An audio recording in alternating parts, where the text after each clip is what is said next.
बिस्मिल्लाहिर्रहमानिर्रहीम, अस्सलाम वालेकुम। Welcome to my YouTube channel. आप सब कैसे? उम्मीद है सब खैरियत से होंगे। आज मैं आप लोग के लिए बहुत ही आसान सी मज़ेदार सी अंडे की रेसिपी लेके आई हूँ। आपने ऑमलेट तो खाया होगा, खागीना भी खाया होगा बहुत, लेकिन ये रेसिपी ज़रा हट के। तो सबसे पहले तो आपने ये करना है, मेरी वीडियो से जुड़े रहना है, कहीं भी नहीं जाना, क्योंकि आज की रेसिपी बहुत ही झटपट और मज़ेदार सी है, ईजी सी। तो फिर चलते हैं अपनी रेसिपी की तरफ। तो ये देखिए, मैंने लिए इसमें 6 अदद अंडे लिए। 6 अंडों को अच्छा सा हमने बॉईल करके छिलका उतार लिया। अब हमने क्या करना है, सबसे पहले हमने ले लेना है ग्रेटर से। हमने जो है ये जो 6 के 6 अंडे हमने लिए थे, इसको हम अच्छा सा ग्रेट कर लेते हैं। अच्छा, अंडे हमने अच्छे से बॉईल करें तो आराम से हो जाएंगे और कोई मुश्किल नहीं है, और बहुत ही ईजी सी, बहुत ही कम टाइम में बहुत अच्छे से ये देखिए आराम से हो जाएंगे, मिनटों में हो जाएंगे, ज़्यादा टाइम भी नहीं लगेगा। तो ये जो मैंने 6 अंडे लिए थे बॉईल करे हुए, इसको हम 6 के 6 अंडों को हम अच्छा सा ग्रेटर से जो है ग्रेट कर लेते हैं सबसे पहले। तो ये देखें कितने इजी से आराम से हो रहे हैं। तो मैं जो है सारों को जो है 6 के 6 अंडों को करने के बाद जो है ना, मैं आपको दिखाती हूँ फिर हमने आगे क्या करना है। तो ये देखें, ये रेडी हो चुके हैं। तो अब बनाना शुरू करते हैं। चूल्हे पे मैंने कढ़ाई रख दी थी, उसमें शामिल कर देती हूँ मैं कुकिंग ऑयल। अच्छा, मैं अभी 6 अंडों का बना रही हूँ, तो उस हिसाब से मैंने ऑयल लिया। आप अपने हिसाब से अंडे, आपको जितने अंडों की भी ये रेसिपी बनानी है उस हिसाब से आप कम या ज़्यादा कर लीजिएगा, ठीक है। तो ऑयल अच्छा सा गर्म हो गया। अब इसमें एक बड़े साइज़ की मैंने प्याज ली थी, ऑमलेट कट कर ली थी मैंने, जिस तरह हम ऑमलेट में डालते हैं। तो ये मैं शामिल कर देती हूँ इसमें। अच्छा, प्याज को अब हमने डाल के थोड़ी देर हमने इसको फ्राई करना है, हमने इसको ज़्यादा फ्राई नहीं करना, ठीक है। तो बस ये हमने ये प्याज हमने ली थी एक अदद बड़े साइज़ की, हमने वो शामिल कर दी। इसको थोड़ी देर जो है हम अच्छा सा पका लेते हैं। तो ये देखिए, प्याज को जो है हम अच्छी सी फ्राई कर रहे हैं।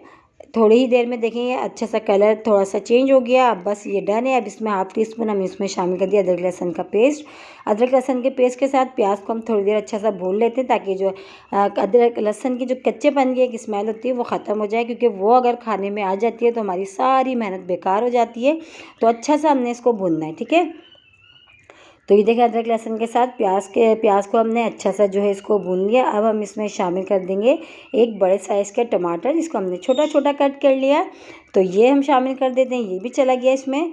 अब इसमें जाएंगे मसाले। अच्छा, जो है ये बहुत ही इजी सी और मज़ेदार सी रेसिपी, जब आप इसको बनाएंगे ना तो आपके तो तकरीबन घर वाले तो खुश होकर खाएंगे, बल्कि तारीफ़ों के अंबार लग जाएंगे, इतनी मज़ेदार होता है ये अंडा, जो खाने में बहुत ही ज़बरदस्त सी रेसिपी। हाफ़ टी स्पून मैंने इसमें शामिल करी पिसी हुई लाल मिर्च।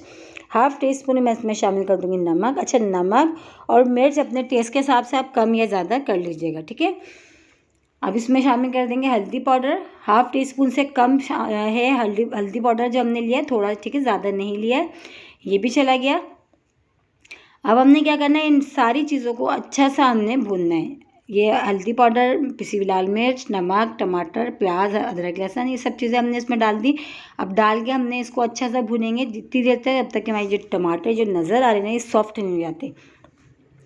कभी कभी अक्सर का बल्कि ये होता है कि कभी हमारा कि जो है कोई ख़ास खाना पकाने का दिल नहीं चाह रहा होता, बस ऐसा चाह रहा होता है कि कोई ऐसी चीज़ हम बनाएं जो मिनटों में बन जाए और खाने में भी मज़ेदार हो और घर में तकरीबन खुश होकर खा लें। तो आप लोग ये रेसिपी ट्राई करिएगा, बहुत ज़बरदस्त बनती है, और ये कि घर में तकरीबन सब खुश होकर खा लेते हैं। तो थोड़ा सा देखिए, मैंने इसमें पानी शामिल करा है, ताकि मसाला हमारा नीचे भी नहीं लगे और अच्छा सा जो है जो टमाटर नज़र आ रहे हैं अच्छे से ये सॉफ्ट हो जाएँ, ठीक है। मसाला हमारा जितना अच्छा भुनेगा और जितना अच्छा तैयार होगा, अंडे जो है हमारे इतने ही मज़ेदार से बनेंगे। तो ये देखें, इसको पकते हुए थोड़ा टाइम हो गया और जो टमाटर हैं वो भी तकरीबन सॉफ्ट हो चुके हैं इसमें। तो ये मसाला हमारा अब डन है। अब हम इसमें शामिल कर देते हैं वो जो हमने ग्रेट करे हुए जो अंडे रखे थे, वो भी हम इसमें शामिल कर देते हैं। अच्छा, अगर आपको थोड़ी जो मिर्चें ज़्यादा पसंद है तो आप इसमें जो है कुटी हुई लाल मिर्च जो होती है वो भी आप इसमें ऐड कर सकते हैं। नमक और मिर्च मैंने आपको पहले भी बताया था कि अपने टेस्ट के हिसाब से आप कम या ज़्यादा कर सकते हैं, ठीक है। तो ये देखें, हमारा मसाला जो बहुत अच्छा सा डन हो चुका है। अब इसमें शामिल कर देंगे अंडे जो हमने ग्रेट करके रखे थे। 6 अंडे बॉयल करके इसको अच्छा सा हमने ग्रेट कर लिया था, बस ये हमने डाल दिया। बस ये अभी डाल के हमने अच्छा सा इसको मिला लेना है। बस हमारी देखिए रेडी हो चुकी है ये रेसिपी। कितनी इजी सी, कोई मुश्किल नहीं, कितनी झटपट तैयार हुई है, ज़्यादा टाइम भी नहीं लगा। अब हम इसको अच्छा सा हमने बस इसको मिला लेना है। तो बस ये हमारा, क्योंकि मसाला मैंने बहुत अच्छा सा हमने भुना है, ऑयल और जो अंडे हैं हमारे ये भी बॉयल हुए हुए ग्रेट हुए हुए हैं। तो बस अब ये डन है, अच्छा सा हमने इसको मिला लेना है। मिला के जो है बस ये हमारा जो है ये अंडे की वाली जो झटपट और मज़ेदार सी बहुत आसान सी रेसिपी देखिए रेडी हो चुकी है। तो ये हमने अच्छा सा इसको देखें सारे मसाले में अच्छा सा हमने अंडे को मिला लिया है। अब इसमें शामिल कर देते हैं हम हरा धनिया और हरी मिर्चें, जो हमने बारीक बारीक हरा धनिया और हरी मिर्चें, अच्छा हरी मिर्चों को भी मैंने 3-3 4-4 पीसेज में कट कर लिया, वो और हरा धनिया दोनों चीज़ें मैं इसमें डाल देती हूँ। बस ये डाल के हमने इसको अच्छा सा मिला लेना है और मिला के डिश आउट करना है। देखिए कितनी आसान सी मज़ेदार सी रेसिपी है और कोई मुश्किल नहीं है। आप जब इसको एक बार बना के खाएंगे तो आप इसको बार बार बनाएंगे, बनती इतनी मज़ेदार सी है। और मेरे कहने से आप लोग एक बार ज़रूर ट्राई करिएगा, इंशाल्लाह ताला आपको पसंद आएगी। तो ये देखिए अच्छा सा हमने मिला लिया, मिला के हम इसको करते हैं डिश आउट। तो ये हमने डिश आउट कर लिया। इसको चपाती के साथ खाएं, पराठों के साथ खाएं, सुबह नाश्ते में तो बहुत ही मज़ेदार सी रेसिपी लगती है और तकरीबन घर में सब खुश होकर खाते हैं, इतनी मज़ेदार होती है ये। इसी के साथ ही मेरे चैनल पे नए तो मेरे चैनल को लाइक करें, शेयर करें, सब्सक्राइब करें और कमेंट्स बॉक्स में ज़रूर बताइएगा कि आज की रेसिपी आप लोग को कैसी लगी। और रेसिपी अच्छी लगी तो लाइक करना नहीं भूलिएगा। इंशाल्लाह ताला कल फिर हाजिर होंगी एक और रेसिपी के साथ। जब तक के रखिएगा अपना ख्याल। अल्लाह हाफिज़।